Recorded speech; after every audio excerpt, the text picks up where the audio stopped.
اگر یہ مسلمان ہیں تو پھر حضرت بہاؤالدین نقشبند اپنے گاؤں کی گلیوں میں جھاڑو پھیرا کرتے تھے اور سب سے پہلے اپنا گھر صاف کرتے تھے اور اس کے بعد گلیوں کو دائیں بائیں صاف کرتے چلے جاتے تھے۔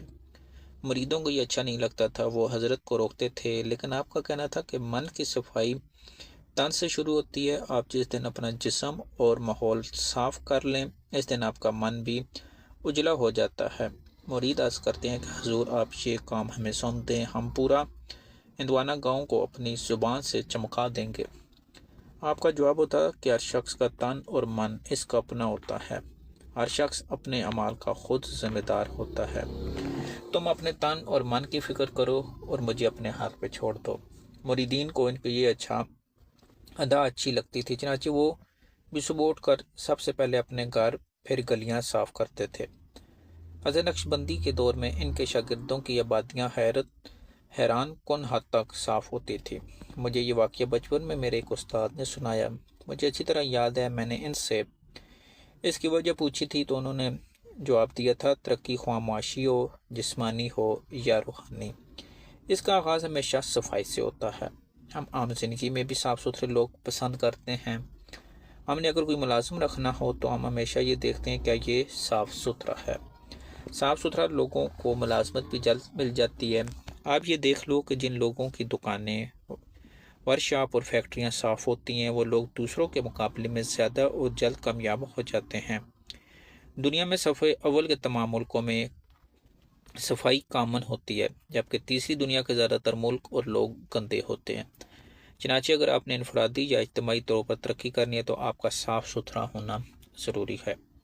حضرت نقشبندی سرکار اس حقیقت سے واقف تھے، چنانچہ وہ خود بھی صفائی کا خیال رکھتے تھے، دوسروں کو بھی تلقین کرتے تھے۔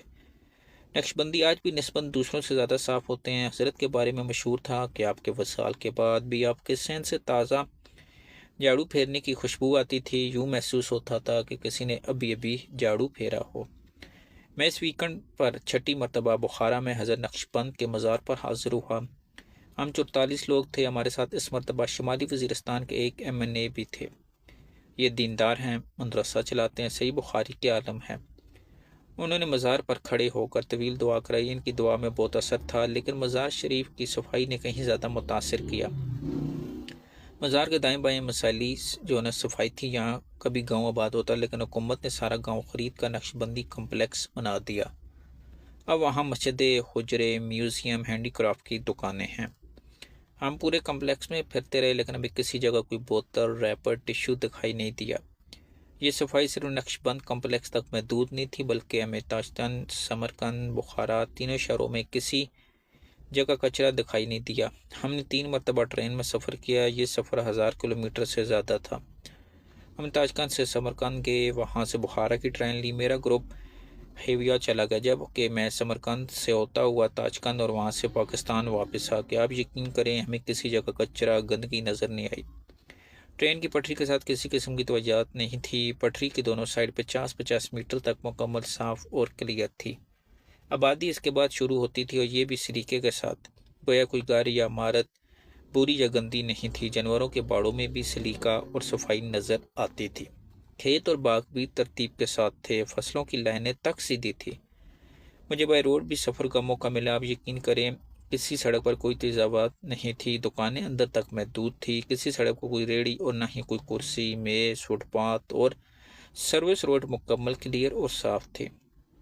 لوگ بھی زیبرا کراسنگ سے سڑک عبور کر رہے تھے، درمیان سے سڑک پار کرنے کی کوئی مثال نظر نہیں آئی۔ ہمیں ہوٹل سے ایک نوجوان سڑک کے درمیان چلتا اور پار کرتا دکھائی دیا۔ ہمیں بہت حیرت ہوئی، لیکن جب قریب آیا تو پتہ چلا کہ وہ ہمارے گروپ کا پاکستانی بھائی تھا۔ ہمیں اس کے علاوہ کسی جگہ کوئی شخص یہ حرکت کرتا نظر نہیں آیا۔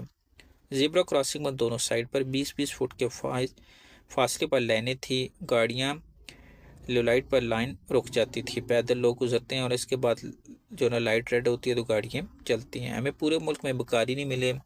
حضرت نقشبند کے مزار پر چند بیکاری آئی، انہوں نے 10 سوال دراز دیا، ہم انہیں رقم دینے لگے، لیکن پھر سفید کپڑوں میں ایک صاحب آئے، انہوں نے ان سے بات کی اور موبائل فون سے ان کی ویڈیو بنا لی۔ تمام بیکاری فوراً فرار ہو گئے۔ خواتین بہت اعتماد اور تگڑی ہیں، یہ پورے ملک میں پورے اعتماد کے ساتھ چلتی پھرتی نظر آتی ہیں۔ اور کوئی ان کی طرف آنکھ اٹھا کر نہیں دیکھتا۔ یہ دفتروں سے لے کر دکانوں تک ہر قسم کا کام کرتی ہے اور ان کے چہرے پر ذرا برابر تھکاوٹ بیزاری نہیں نظر آتی۔ یہ پورے اعتماد کے ساتھ چلتی ہیں۔ ہوٹلوں اور ریسٹوران کا عملہ بہت ٹرینڈ اور نفیس ہے۔ دھیمے لہجے میں بات کرتا ہے، دوسروں کی خدمت کرتا ہے۔ خریداری میں تاہم کھل کر بارگیننگ ہوتی ہے۔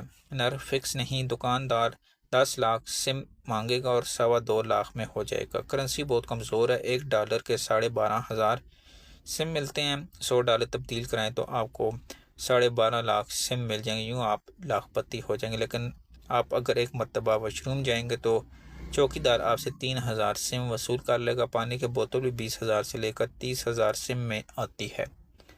ہمارے ساتھ گجرانوالہ کے زبیر شیخ صاحب تھے۔ یہ بہت پڑھے لکھے، سمجھدار، شاندار انسان ہیں۔ انہوں نے بخارا سے 5 لاکھ سم میں 2 کراکلی ٹوپیاں خریدی۔ اس کارنامے پر بہت خوش تھے۔ ان کا کہنا ہے کہ دکاندار نے ان سے ٹوپی کے 6 لاکھ سم مانگے تھے، لیکن میں 5 لاکھ میں 2 خرید لایا ہوں۔ ہم 2 دن ان کی دوسری ٹوپی نیلام کرتے رہے، لیکن بدقسمتی سے سودا نہ ہو سکا۔ شیخ صاحب کا خیال ہے کہ اب میں یہ گجرانوالہ میں فروخت کروں گا، لہٰذا گجرانوالہ کے شہریوں سے وارننگ ہے، ٹوپی آ رہی ہے، خریداری کا بندوبست کر لیں۔ شیخ صاحب کا کہنا ہے کہ یہ میری زندگی کی مہنگی ترین ٹوپی ہے۔ میں کہہ سکتا ہوں کہ میں 2.5 لاکھ کی ٹوپی پہنتا ہوں۔ مجھے اس مرتبہ یہ بھی پتہ چلا کہ بادام بھی زندہ اور مردہ ہوتے ہیں۔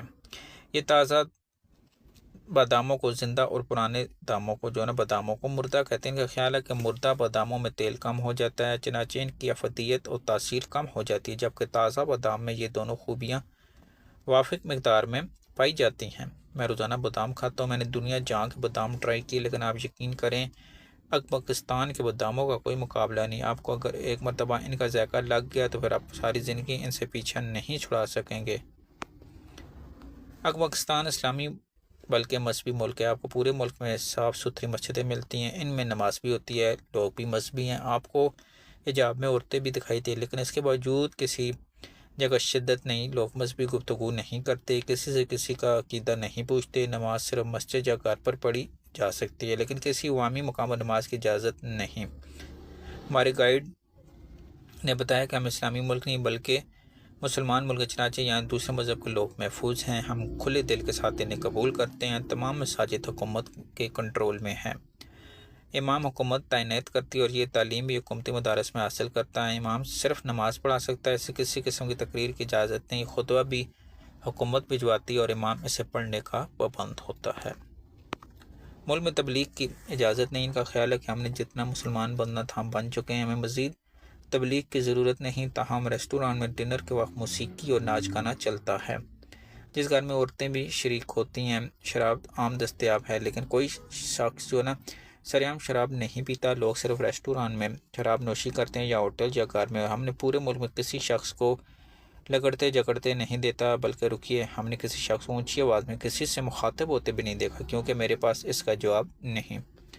میرے پاس اس کا سوال جواب نہیں۔ اگر یہ لوگ مسلمان ہیں تو پھر ہم کیا ہیں؟ اگر یہ لوگ پوری نظم و ضبط میں پیدا کرتے تو ہم کیوں نہیں؟ کیا آپ کے پاس ان دونوں لوگوں کے سوالوں کے جواب ہیں؟